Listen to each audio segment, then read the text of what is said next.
dari 1 tahun, seluruh bangsa Indonesia berjuang mengatasi pandemi COVID-19. Seluruh elemen masyarakat terdampak, tak terkecuali sektor pendidikan. Dalam pandemi COVID-19 ini, seluruh masyarakat mencoba mendefinisikan ulang apa itu makna kehidupan, tujuan pendidikan, dan juga hakikat kemanusiaan.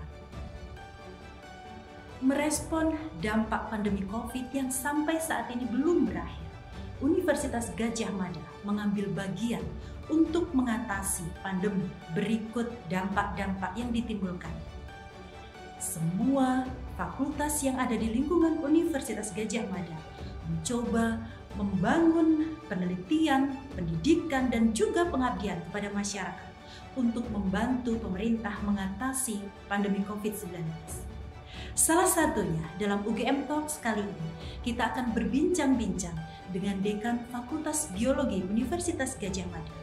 Kita akan mendiskusikan dan kita akan gali apa kontribusi Fakultas Biologi Universitas Gadjah Mada dalam mengatasi pandemi COVID-19, terutama dalam mewujudkan ketahanan pangan dan lingkungan.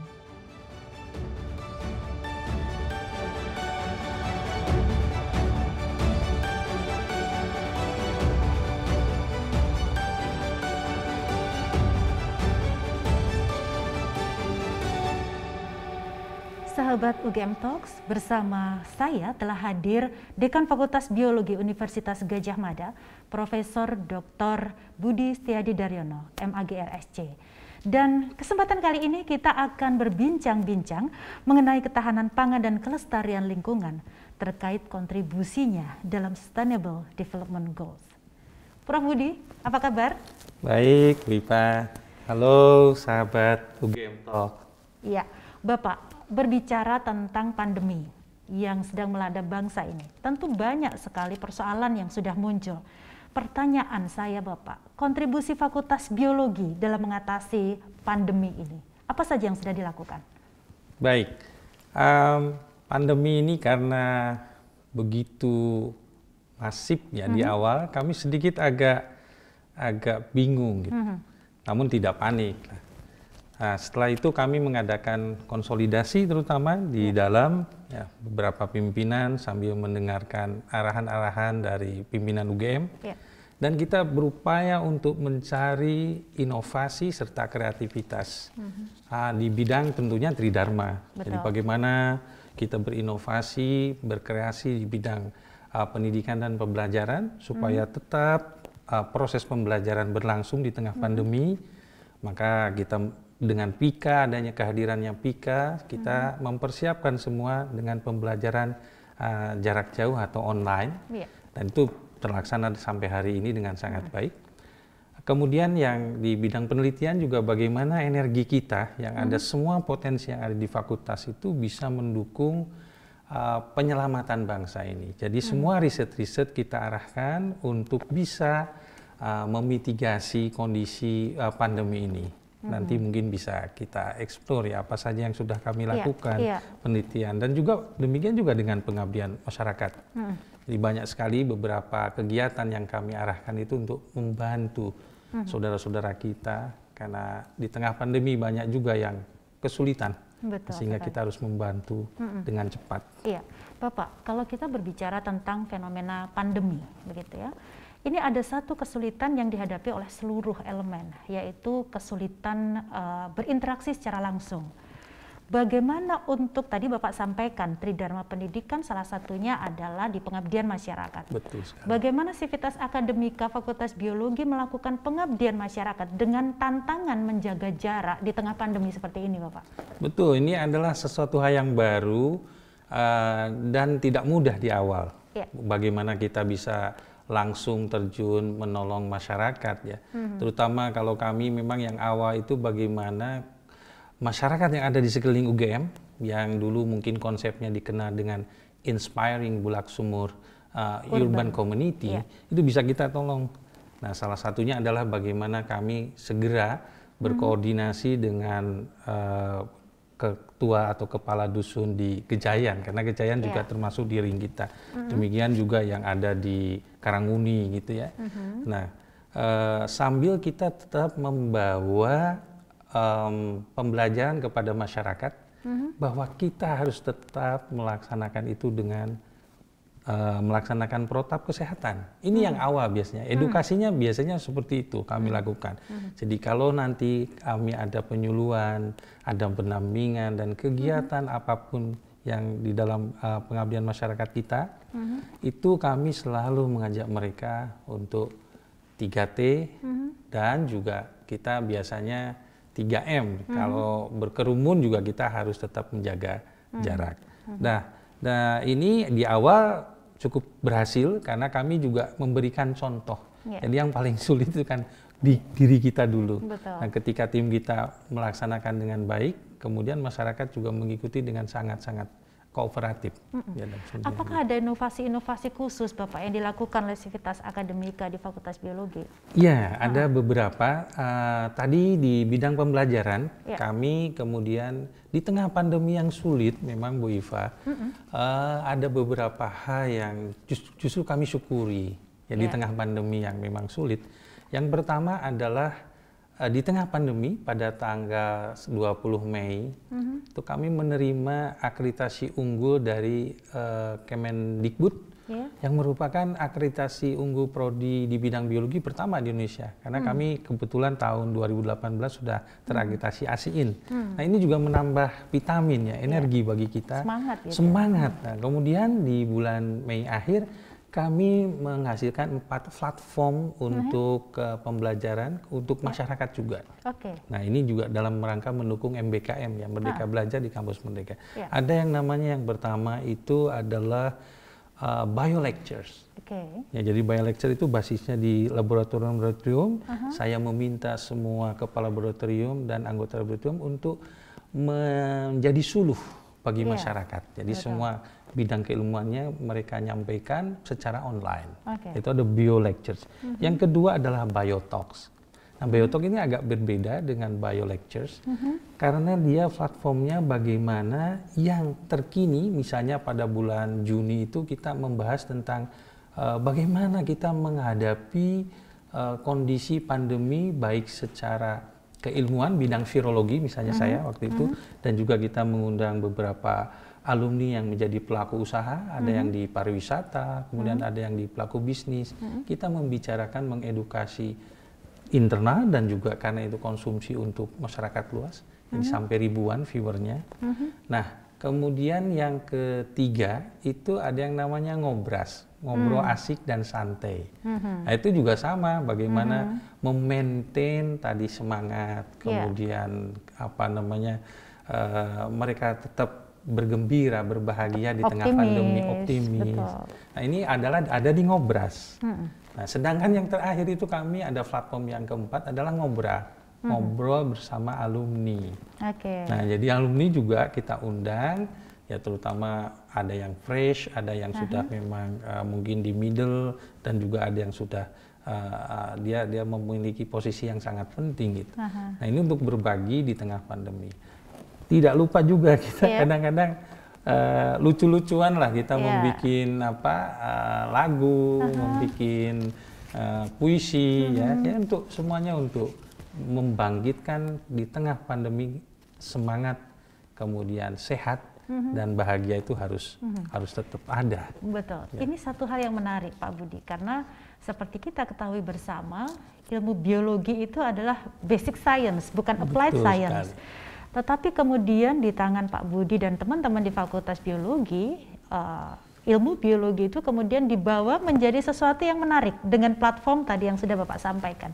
Kendala apa Pak yang kemudian harus dihadapi oleh Sivitas Akademika Biologi dalam mengembangkan platform tersebut? Ya, awalnya memang terutama mungkin image masyarakat, terutama khususnya di negara-negara berkembang, bahwa basic science itu lebih banyak ke teori. Iya, betul.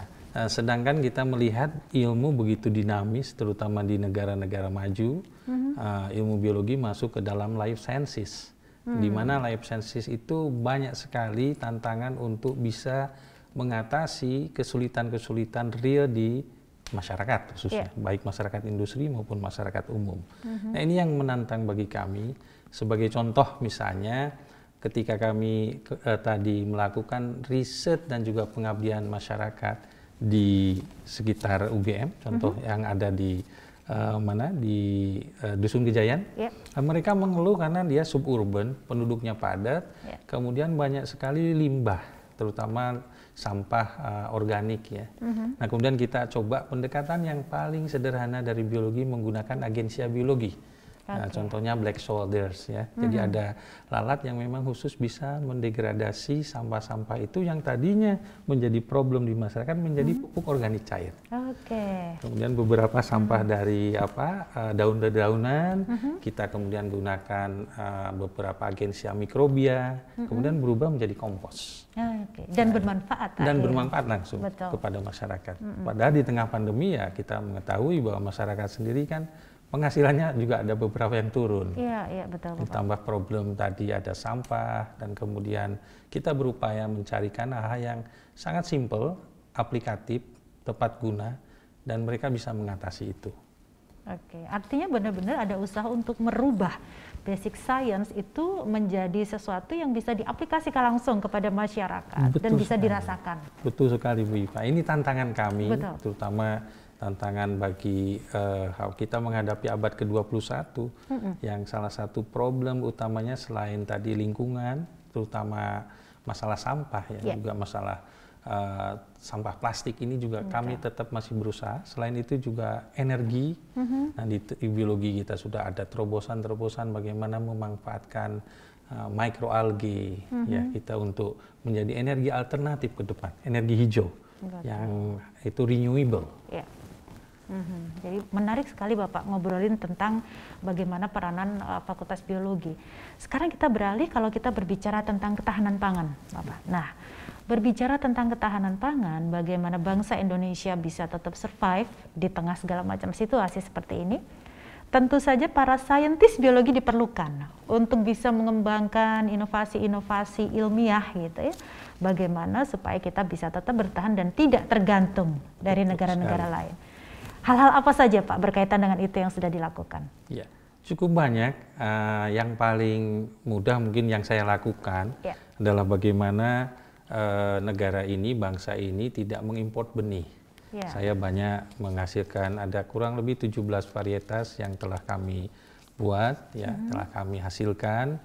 Yang terkini adalah bagaimana kita membuat labu susu yang itu asal-muasalnya memang bukan dari negara kita, tetapi kita lakukan inovasi dan sekarang sudah mulai diaplikasikan di Desa Madurejo di Prambanan.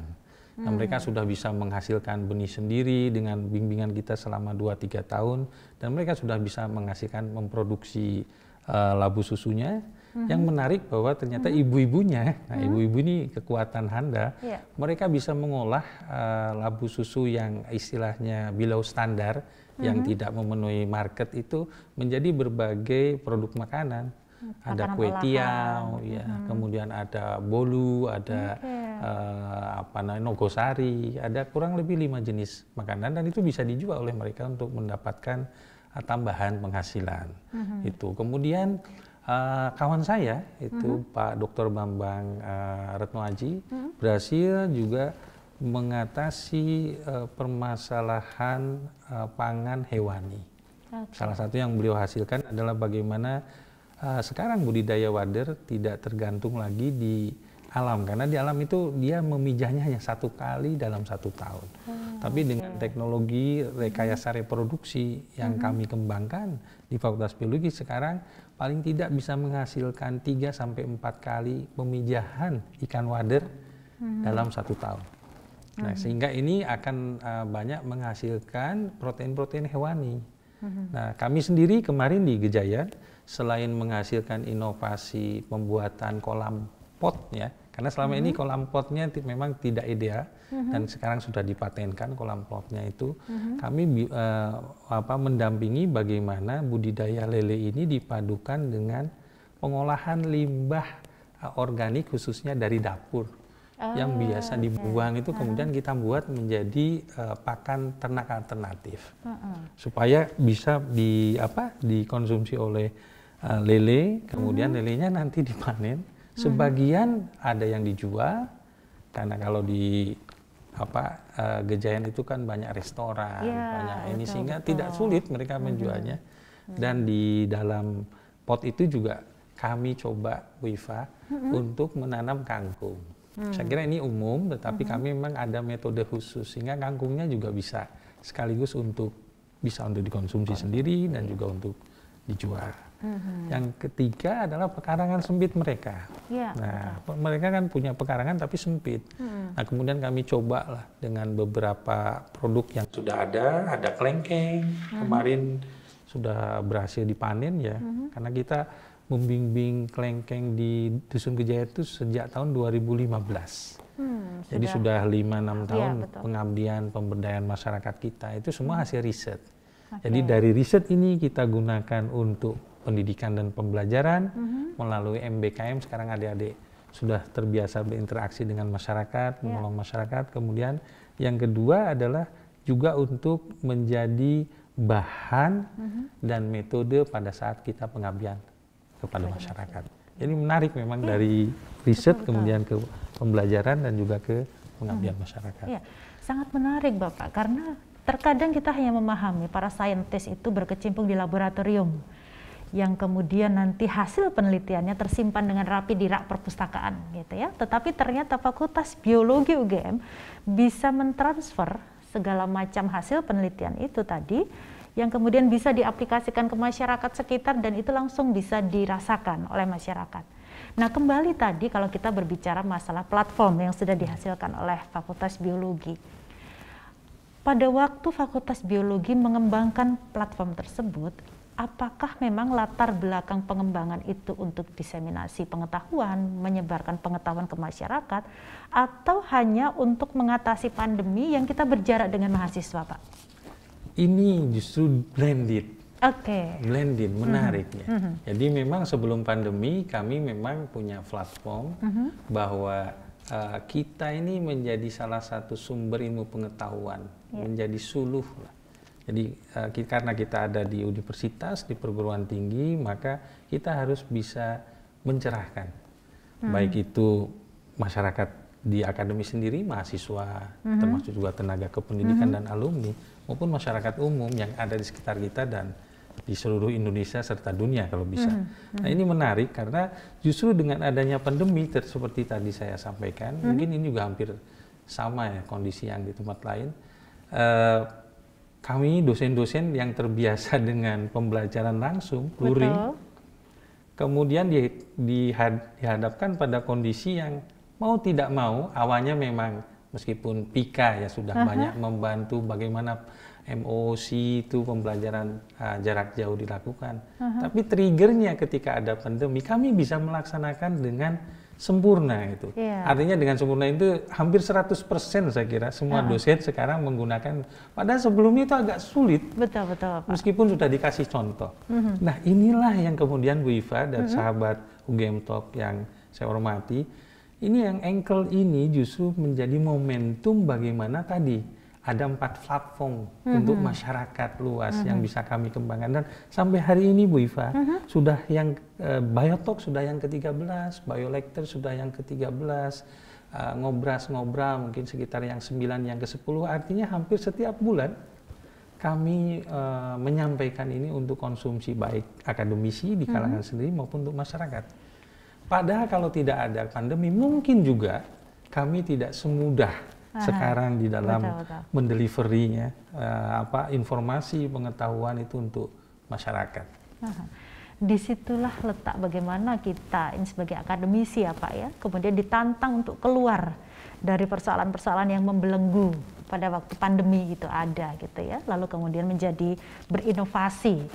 Jadi artinya platform itu bisa juga dirasakan oleh masyarakat ya Pak ya? Betul sekali Ibu, dan ini kami sangat senang karena feedbacknya ada. Misalnya contohnya yang kemarin itu ketika ada permasalahan dalam tanda kutip benur, benur udang, ya benur lobster gitu ya. Itu sampai ada praktisi yang memang dia berkecimpung cukup lama.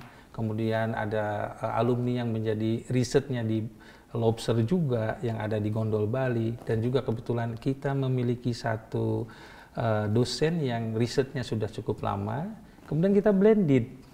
Jadi ada praktisi, ada pengusaha, ada peneliti untuk menyelesaikan permasalahan benur itu untuk bangsa itu seperti apa. Saya sendiri kemudian menulis di Republika tentang benur tadi. Kemudian kemarin yang terakhir adalah bagaimana kecelakaan Sriwijaya Air. Nah ini yang kemudian kita juga menghubungi alumni kita yang kebetulan beliau adalah dulu kepala kedokteran kepolisian, jadi kepala laboratorium DNA-nya. Jadi bagaimana ini informasi kepada masyarakat untuk identifikasi mayat-mayat yang tidak utuh dan sebagainya. Itu bagaimana caranya? Nah ini untuk meyakinkan atau memberikan pengetahuan kepada masyarakat bahwa ilmu ini semuanya bermanfaat, berguna untuk mengatasi permasalahan-permasalahan yang ada. Nah jadi menarik memang di tengah kita memang mau tidak mau kami juga menyadari pandemi ini memang menyulitkan. Ya kita tahu ada kesulitan, tetapi di balik kesulitan ternyata kita memiliki cara sendiri tadi, inovasi, kreativitas untuk mengatasinya. Bahkan bukan hanya mengatasinya, tetapi juga untuk bermanfaat bagi sesama. Nah ini saya kira saya salut ya sama semua Sivitas Akademika UGM karena semangatnya itu Bu Iva, termasuk semangat untuk menghibur. Karena itu juga pentingnya. Karena itu juga sangat penting sangat ya penting, Bapak ya. Saya kira. Nah Bapak, kemudian kalau kita ngobrol tentang lingkungan gitu ya Pak ya, seperti kita ketahui 3 unsur utama lingkungan itu kan abiotik, biotik, dan culture-nya. Bagaimana manusia dengan lingkungannya itu bisa berinteraksi. Di mana peranan Fakultas Biologi dalam menghadapi atau mengatasi persoalan-persoalan lingkungan, Pak? Betul, ini permasalahan lingkungan kita karena kita punya satu planet ya, satu biosfer. Nah, ekosistem kita dan populasi manusia juga selalu bertambah. Yang udah hampir mungkin beberapa tahun lagi kita mencapai 8 miliar. Nah, di mana kapasitas ini memang terbatas, kapasitas lingkungan di dalam mengatasinya. Permasalahan-permasalahan lingkungan yang kami lakukan, yang pertama tadi, yang ada di dalam diri kita dan lingkungan kita, biologi itu memiliki hutan biologi di mana dia serasah, dedaunannya cukup, satu hari mungkin bisa sampai 20 kilo. Belum lagi dari pohon-pohon yang di sekeliling fakultas kami, ada dari geografi, ada dari MIPA dan lainnya. Untuk itu kami sejak 2-3 tahun yang lalu memiliki sebuah unit bagaimana pertama mengolah tadi, mengolah sampah-sampah organik yang berasal dari hutan tadi dan juga sekeliling lingkungan untuk bisa diolah. Itu yang pertama.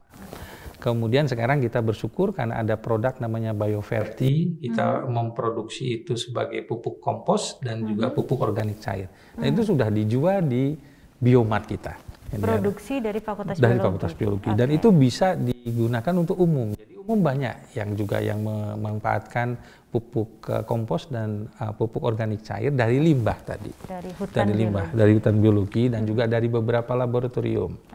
Ya, kemudian yang kedua itu kami juga mengembangkan keilmuan. Jadi di tempat kami kan ada ilmu lingkungan, ada ekologi dan konservasi. Nah, disinilah kemudian kita concern bagaimana lingkungan kita tadi melalui keanekaragaman hayati, ini karena negara kita adalah negara paling kaya keanekaragaman hayati di darat maupun di lautan. Jadi kalau di blended darat dan lautan kita memang terkaya di dunia, keanekaragaman maupun jumlah dan jenisnya, inilah yang harus kita jaga, lestarikan. Termasuk jaga ini adalah dengan diamati, diteliti, dimanfaatkan. Nah, dan kemudian ini bisa lestari. Nah, melalui MBKM, kami kemarin ada 137 mahasiswa yang dari berbagai universitas di Indonesia yang mengambil mata kuliah ilmu lingkungan.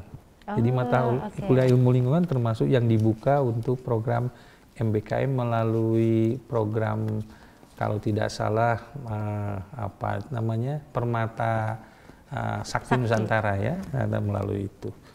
Kemudian ada juga beberapa riset Bu Iva, misalnya kawan-kawan di mikrobiologi ini sekarang lagi mengembangkan dan mengidentifikasi bakteri-bakteri yang bisa mendegradasi sampah plastik. Oke. Karena sampah plastik ini kan kita Itu terbesar jadi PR semua. PR semua Bu Iva. Betul. Dan sekarang ada satu dosen muda kami yang sedang S3 di Denmark. Ya. Kami beri khusus tugas bagaimana dia nanti bisa merekayasa genetik bakteri yang bisa mendegradasi plastik ini. Karena plastik ini problem besar umat manusia. Luar biasa. Betul, betul. Ya, Indonesia termasuk nomor 2 terbesar penghasil sampah plastik di dunia setelah China. Oke. Dan kita ingin akan ada banyak terobosan lah. Termasuk kita misalnya mengganti plastik di beberapa produk itu dengan edible bioedible, misalnya bioplastik. Ya kita bisa dari alge, kemudian dari berbagai bahan-bahan yang berbasis bio, supaya itu biodegradable. Betul. Ini tantangan kami, tantangan kami ke depan. Bagaimana kami bisa menghasilkan tadi bioagensia yang bisa mereduksi sampah plastik, juga bagaimana kita bisa berinovasi menggantikan plastik dengan yang biodegradable. Artinya itu juga menjawab persoalan-persoalan yang tidak hanya lokal, tapi mungkin nasional atau internasional. Betul sekali. Seperti misalnya persoalan plastik, itu kan persoalan yang hampir semua masyarakat di dunia mengalami masalah-masalah tersebut. Betul sekali. Gitu ya Bapak. Luar biasa ini Bapak. Nah, sekarang Bapak yang ingin saya tanyakan kembali berkaitan dengan bagaimana kelestarian lingkungan, kontribusinya Fakultas Biologi. Kalau kita berbicara tentang lingkungan, tentang Fakultas Biologi, itu tentu sudah sangat dekat. Tetapi apakah kemudian ada penyebaran informasi-informasi berkaitan tentang penelitian dan kegiatan pengabdian masyarakat yang dilakukan oleh Fakultas Biologi yang itu bisa langsung dirasakan oleh masyarakat, Bapak? Ada Ibu, ada berbagai cara ya. Pertama, beberapa dosen itu seperti saya sendiri memang senang untuk menulis opini di koran. Ketika terjadi pandemi, kebetulan saya bulan Januari 2020 itu baru pulang dari UKM, University Kebangsaan Malaysia, dan saya lihat di sana sudah banyak orang yang mulai pakai masker gitu. Nah, ketika saya pulang ke Indonesia di awal bulan-bulan Februari, saya hanya tanggal 19 Februari itu opini saya tentang kita harus waspada dengan yang namanya penyebaran corona. Waktu itu belum bisa disebutkan sebagai pandemi. Tapi kemudian pemerintah kan, Pak Presiden mengumumkan itu pada tanggal 2 Maret, maaf, pada 2 Maret. Saya menulis opini itu sudah tanggal 19 Februari. Sebelum masuk ke Indonesia. Saya sudah mengatakan di sini pentingnya kita menyampaikan berbagai informasi dan ilmu pengetahuan kepada masyarakat. Jadi ada yang memang senang menulis buku juga, termasuk kemarin ada beberapa buku chapter yang kita hasilkan dari untuk pandemi tadi. Kemudian tadi Bu Ipa kembali saya mengatakan ada platform Biotalk, Biolectures, ya, itu yang khusus untuk dikonsumsi internal dan juga eksternal. Dan yang paling penting adalah kita terjun langsung. Ada beberapa mahasiswa dan dosen kami ikut membantu Satgas COVID, menjadi relawan. Kemudian beberapa dosen kami juga yang tergabung di dalam One Health UGM juga senantiasa tadi ke masyarakat, karena di masa pandemi ini bukan hanya corona, ada juga seperti dengue dan sebagainya, dan beberapa dosen kami juga ikut terlibat bersama FK2MK di dalam penyuluhan-penyuluhan untuk mengatasi penyakit lain selain pandemi. Dan itu bekerja sama dengan fakultas-fakultas lain. Betul sekali Ibu, betul sekali. Jadi kami sangat senang seperti yang dilakukan di Mandurejo ini, ada Fakultas Teknologi Pertanian di dalam mengolah labu susu menjadi tepung dan berbagai olahan makanan. Juga ada kawan-kawan dari pertanian, hama dan penyakit tumbuhan, yang juga bagaimana memberikan penyuluhan agar tanamannya itu sehat, terhindar dari penyakit serta kegagalan panen. Jadi selalu kita bekerja sama dengan berbagai Pertanyaan fakultas. terakhir Bapak, PR terbesar apa yang menurut Bapak sampai sekarang belum bisa diselesaikan oleh Fakultas Biologi dan itu menjadi rencana ke depan?